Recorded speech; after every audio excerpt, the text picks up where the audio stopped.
எல்லாருக்கும் வணக்கம். இன்றைக்கி ஒரு செம்ம ரெசிபி ஒன்று பார்க்க போகிறோம். காலையிலேருந்து ப்ரெட்டாக சாப்பிட்டு நாக்க செத்து போச்சுங்க. நமக்கு சோறை கண்ணில் பார்க்கலன்னா 6 மணிக்கு மேலே கையெல்லாம் நடுங்க ஆரம்பிச்சிடும். அதனால் இன்றைக்கி நைட்டுக்கு சோறு, தேங்காய் இல்லாமல் கோழி குழம்பு இது ரெண்டும் வைக்க போகிறோம். அந்த கோழி குழம்பு ரெசிபியை தான் இன்றைக்கி நான் ஷேர் பண்ண போகிறேன்.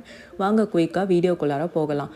இந்த ரெசிபிக்கு ஒரு பேஸ்ட் ஒன்று ரெடி பண்ண போகிறோம். அதுக்கு எண்ணெய் சேர்த்துக்கோங்க. அதில் 1 டீஸ்பூன் மிளகு, 1/2 டீஸ்பூன் சோம்பு, 3 பெரிய வெங்காயம். இதை நல்லா கண்ணாடி பதத்துக்கு வதக்கிக்கலாம். இஞ்சி, பூண்டு இது ரெண்டையும் சேர்த்து பொன்னிறமாக வதக்கிக்கோங்க. அப்புறம் தக்காளி சேர்த்து நல்லா சாஃப்டாக குக் ஆகிற வரைக்கும் வதக்கிக்கோங்க.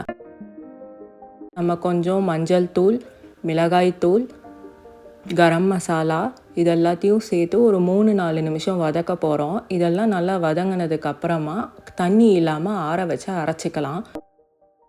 குழம்பு செய்கிறது எப்படின்னு பார்க்கலாம். அதுக்கு ஒரு பேனில் 10 டீஸ்பூன் எண்ணெய் சேர்த்துக்கோங்க.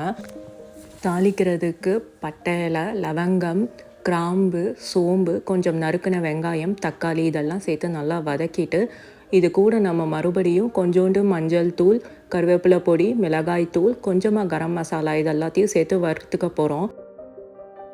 மிளகாய் தூள்லாம் எண்ணெயில் வறுப்படும் போது இன்னும் நல்லா டேஸ்ட்டும் கலரும் கொடுக்கும். நம்ம அரைச்சி வச்ச பேஸ்ட்டை உள்ளே சேர்த்து ஒரு 3-4 நிமிஷம் எல்லாம் ஒன்றா சேர்ந்து நல்லா கொதிக்கட்டும். இதுக்கப்புறம் ஒரு 1/2 கிலோ சிக்கனை உள்ளே இறக்கி கொஞ்சமாக உப்பு சேர்த்து நல்லா தண்ணி சேர்த்து கொதிக்க விட்டோன்னா செம்மையாக ஒரு சிக்கன் கிரேவி ஒன்று ரெடி ஆகிடும். சிக்கன் வெந்துருச்சான்னு பார்த்துட்டு இறக்கிக்கலாம் நீங்கள் ஆயில் பிரிஞ்சு வந்ததுக்கப்புறமா. வீடியோவை பார்த்தமைக்கும் கேட்டமைக்கும் நன்றி. அடுத்த வீடியோவில் சந்திக்கலாம். டாட்டா, bye bye and take care.